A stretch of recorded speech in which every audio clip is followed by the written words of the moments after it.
it's my understanding that absolute truth is an experience, and it's not an understanding.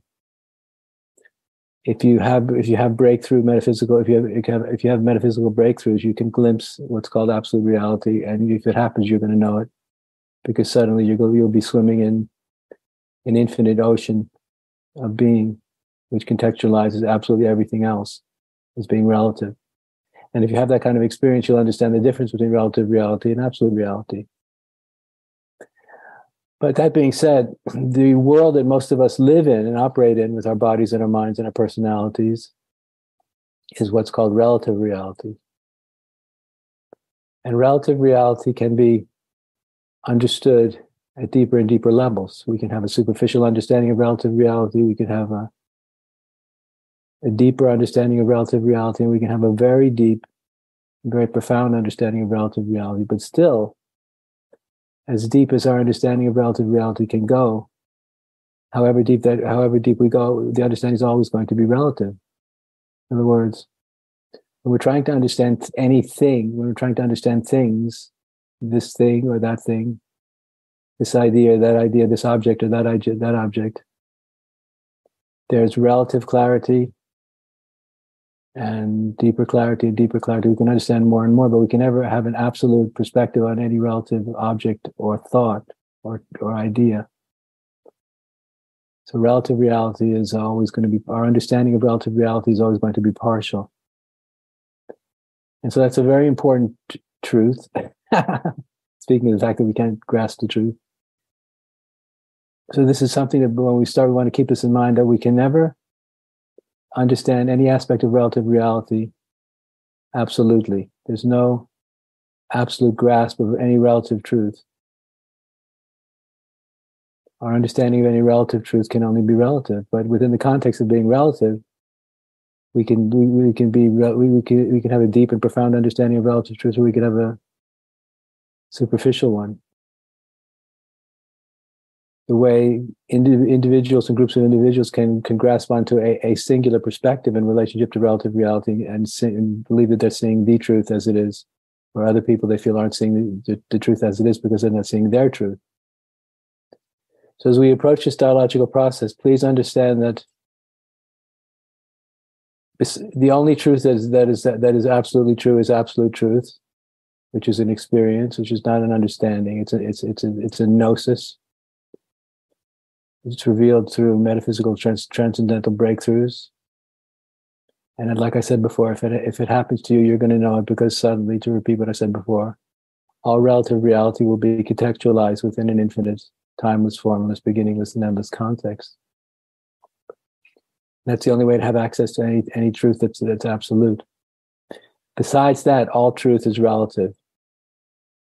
So what we're seeking for in our spiritual development, when we work with philosophical inquiry, metaphysical inquiry, in this process of dialogos, is we're seeking for ever deeper and clearer understanding of relative reality. We want it's like focusing a camera lens.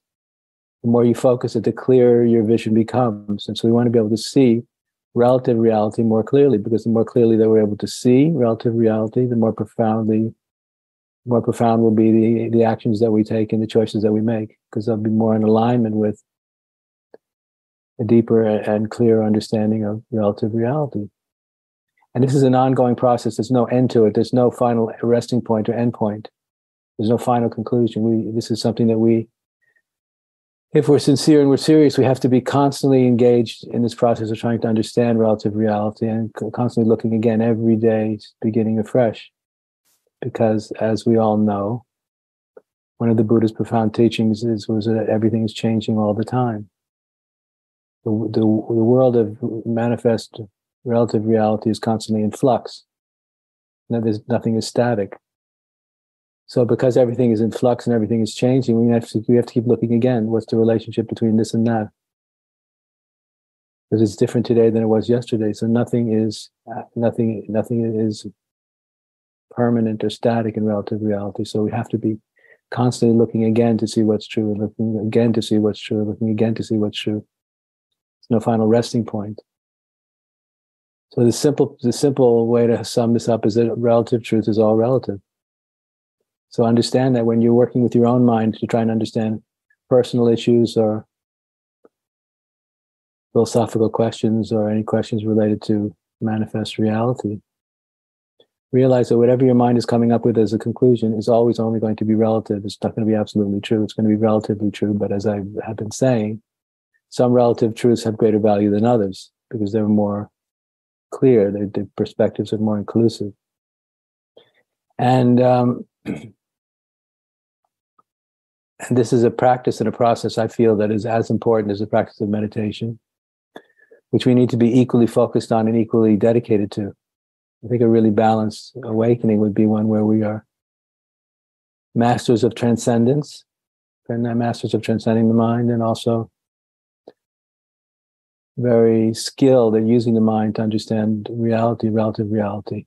Most people think in very ways that are, the great J. Krishnamurti used to say, was very sloppy. Most people are sloppy thinkers. And if we think sloppily, we're going to live sloppily. We're not going to know what we're doing or why we're doing it or where we are, who we are, or where we're going. So we have to work, all of us have to work, not to think in ways that are sloppy and presumptuous and arrogant. That's why all great realizers and great philosophers tell us the same thing, that if we want to develop, we want to grow spiritually, philosophically, metaphysically, we need to learn how to embrace the vulnerability of not already knowing anything. No matter how much we may know, and no matter how much we may have already experienced, we must and every day cultivate our innocence, the purity of at the level of the soul, which is innocence. And the way we cultivate this innocence is by working deliberately to not already know. No matter what you do know, no matter what you have learned, no matter what you've realized, it's mostly relatively true. It's all relatively true. It's not absolutely true. So we need to,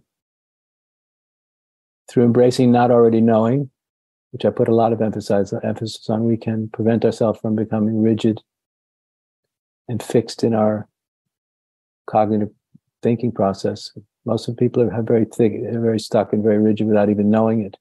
So we need to work actively to protect ourselves from becoming rigid and fixed. Because we know people who are rigid and fixed tend to be either fascists or very old people.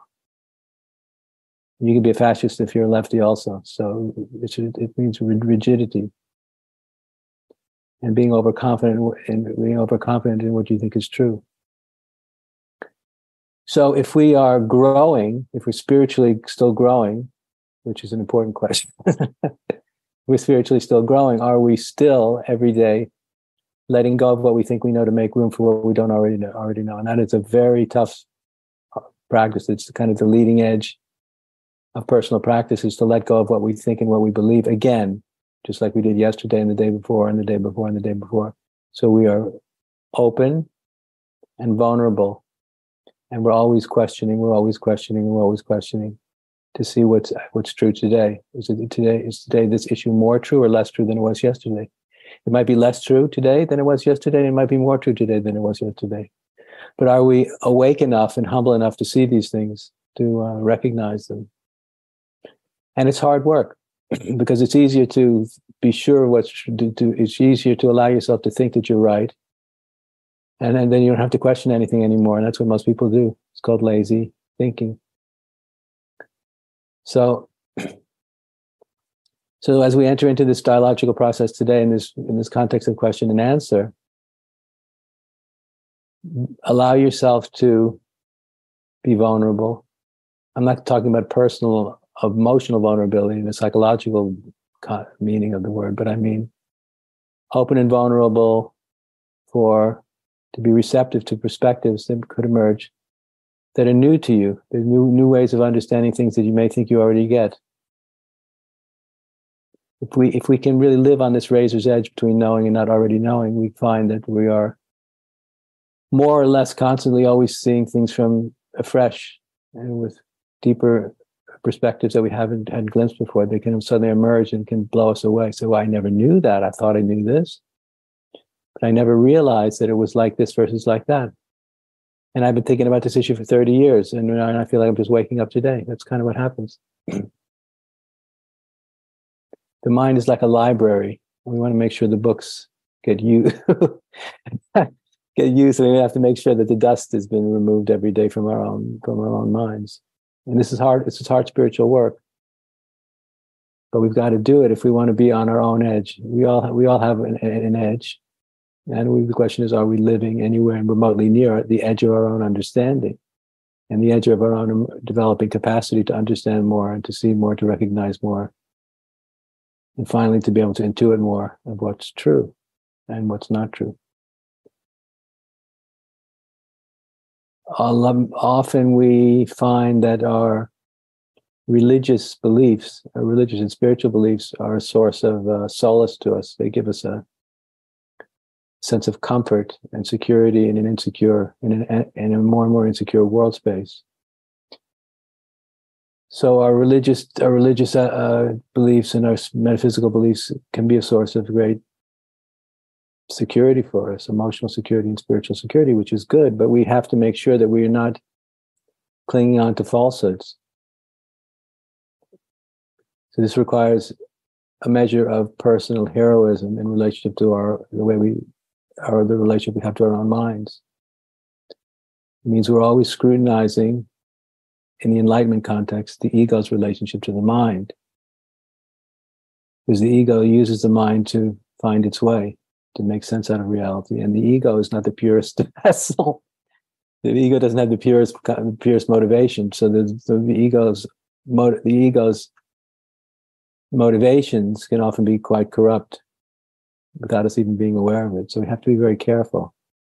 And that's why we want to spend long hours in silent meditation, just letting go of the mind and letting go of the ego, letting go of the mind, letting go of the ego, letting go of the mind, letting go of the ego, and on and on and on. So we can create a little space to see what's not so obvious.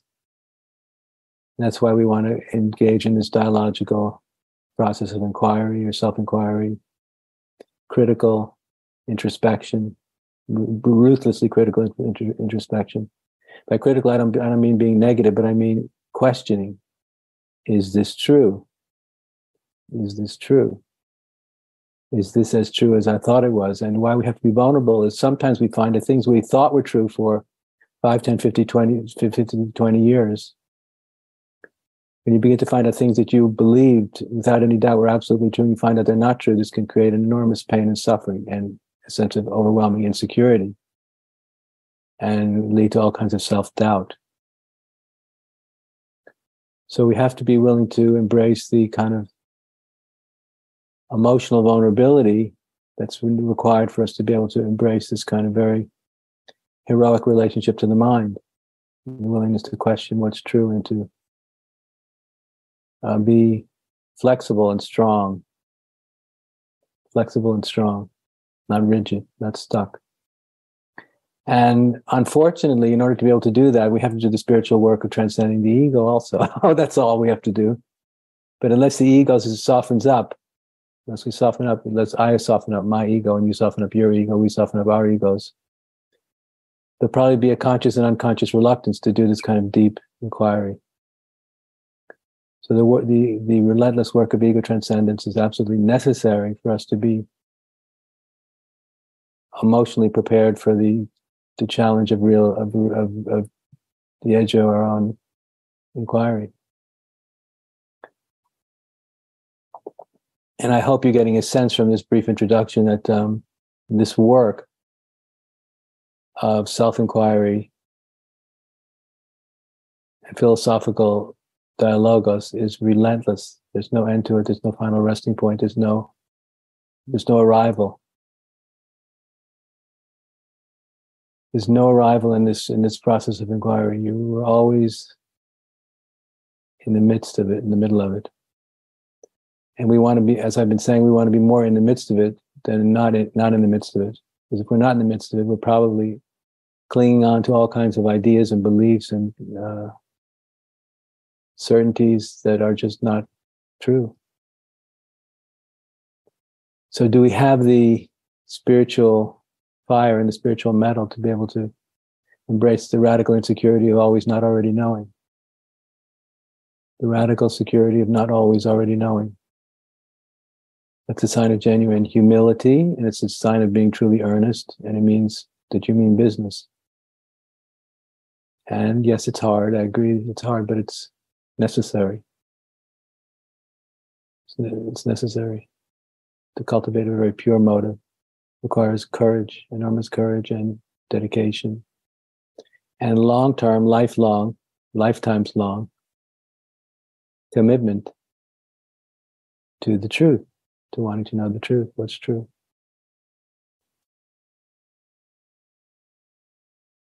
I find these days in my own practice that I'm more and more, in my practice of meditation and contemplation, I find myself looking more and more beyond the boundaries of my own mind. And I'm squinting and trying to look ever more closely at what lies beyond boundaries of what I already think I know. So I'm always taking out my glasses and putting them on and trying to peer beyond what I think I know. And sometimes it reveals all kinds of extraordinary perspectives that I had no idea were there. And sometimes I just have to be patient. But you have to be energetic about all this, willing to wake up from the bad dream of being trapped in samsara, or the hell realm of the mind that's trapped in the ego's world. So it takes courage and dedication and an eternal commitment to wanting to experience ever more revelation and liberation and insight.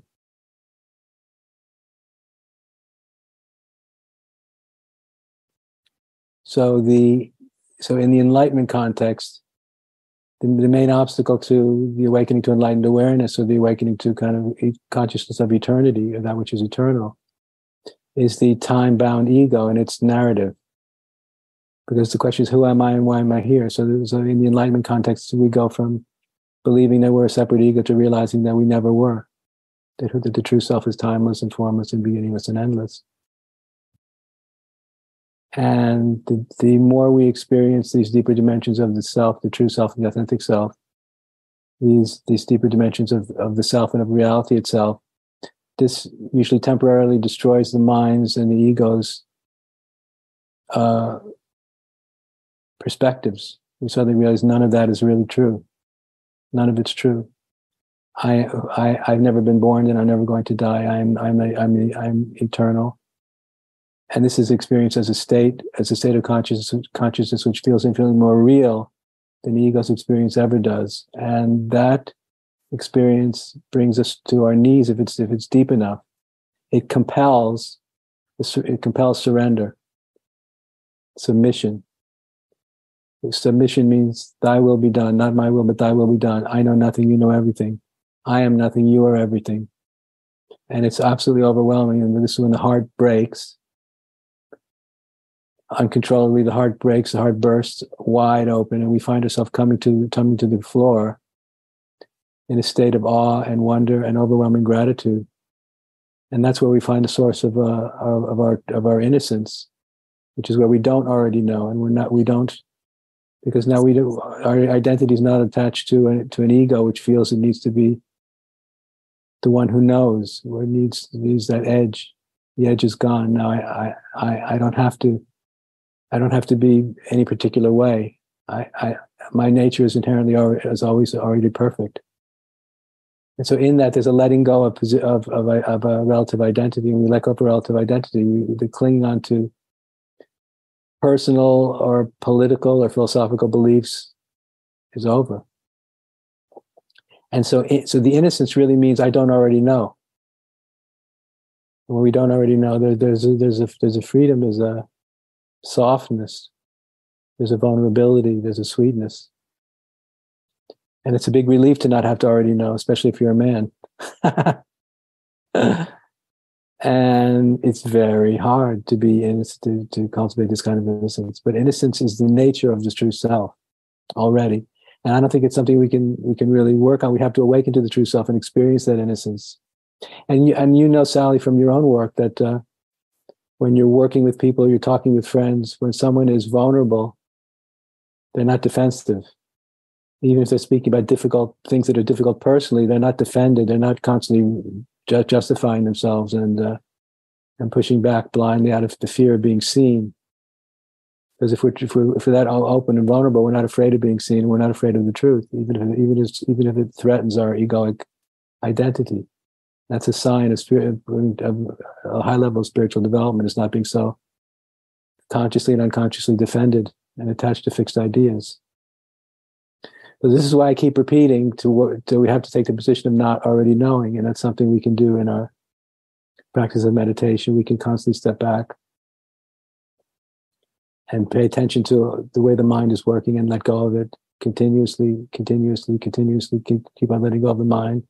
When the mind is attached to the ego, it constructs a whole world. So we kind of want to constantly work on just deconstructing that world again and again and again. And we'll know we have been successful in deconstructing it when that world space disappears, even if only temporarily in our psychic experience. When the ego's world disappears and gets deconstructed, it literally falls away from conscious awareness, and we become aware. In its place is an infinite expanse where freedom is the ground of our own conscious experience. And even if it's only temporary, when there's that flip, we realize that when that flip happens and our consciousness opens up, we know without any doubt that that's more real than anything else we've ever experienced. And being confident in the fact that it has more reality gives us the courage to more and more be able to let go of our relative identity and our conscious and unconscious attachment to it, and all the work we're putting into defending it.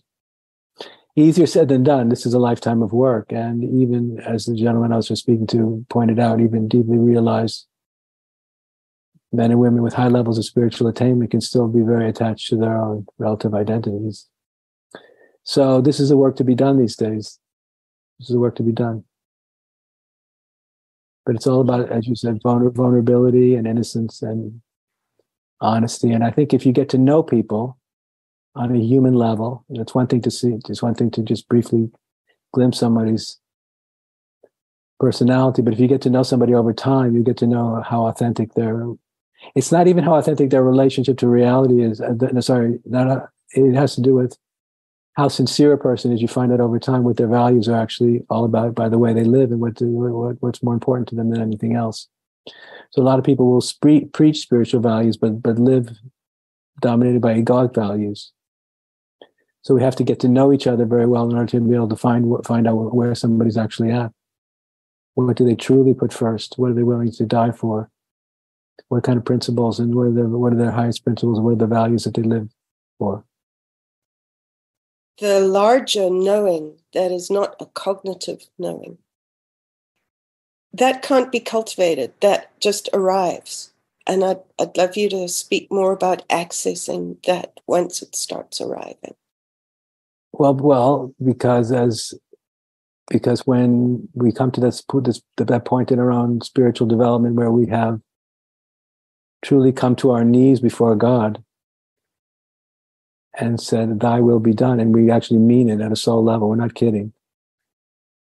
It's not a game anymore. That we're willing to metaphysically die, to be one with our Maker, and we mean it, and we're willing to make any sacrifice for that to be the case.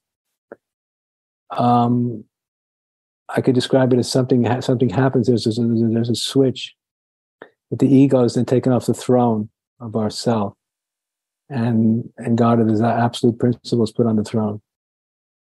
And so, if that's been profound and deep, then after that, in some way we are changed forever. It doesn't mean that our ego has disappeared. Our ego is still functioning, but it means it's now sitting in the back seat of the car, whereas before it was sitting in the driver's seat. So when the ego moves from the driver's seat into the back seat of the car, it's still present, but it's not driving the car. It's not fundamentally what's making it move. Now these deeper motivations that come from spirit itself and come from the source itself begin to work through us and through our relative personality. And that's why men and women who are truly enlightened and truly have access to enlightened awareness in their presence, one feels the presence of the divine, one feels the presence of the infinite.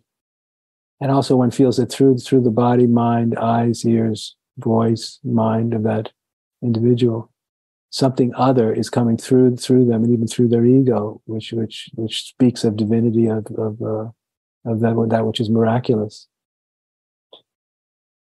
And someone who's truly attained a stable level of realization does to different degrees embody that quality which we could call sacred.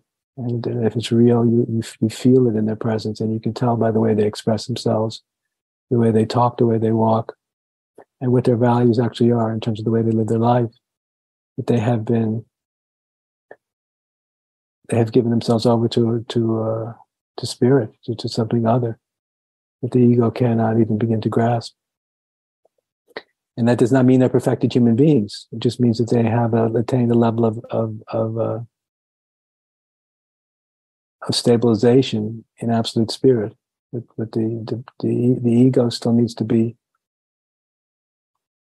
worked on, and the human side of the development that never ends. But this is why the transformation that everybody knows is possible is really possible. That it's possible that we really can change in the most profound ways beyond our wildest dreams, and this is literally possible. We have to believe in it. We have to believe that can happen to us, but it only happens through surrender. It doesn't happen through intellectual understanding or intellectual work or philosophical clarity or intellectual clarity. In the end, it's have we come to our knees or not? So after I met my guru, after a couple of weeks, I was sitting with him in his room, and you might have heard me tell the story before, but we were alone, and I was sitting in a chair, and he was on his bed. We weren't talking, and then I heard somebody say something, even though there was nobody else in the room, and that somebody said, I'm ready to die, but I don't know how." And I realized then that it was me that said it, but I hadn't been aware of even thinking those words or of intending to make such a bold statement. And then I realized it was me. I went, "Oh my God, where did that come from?" So it came from a deeper part of me, what we could call the true self, the authentic self, was speaking through Andrew's body, mind, and ego. And because I had committed myself to the spiritual path and to the pursuit of enlightenment, it was working through me in ways that my mind and ego, and much deeper ways than my mind and ego could even keep track of. And so I was witnessing this expression of earnest aspiration, just like he was, and I was stunned. So if we're really serious, these kind of miraculous things do start to happen through us, because we have really put our stake in the ground, which means not my will, but thy will be done, and we really mean it. That's why in evolutionary enlightenment, the foundation of the teaching is clarity of intention. I want to be free more than anything else. Oh, really? You say you want to be free more than anything else?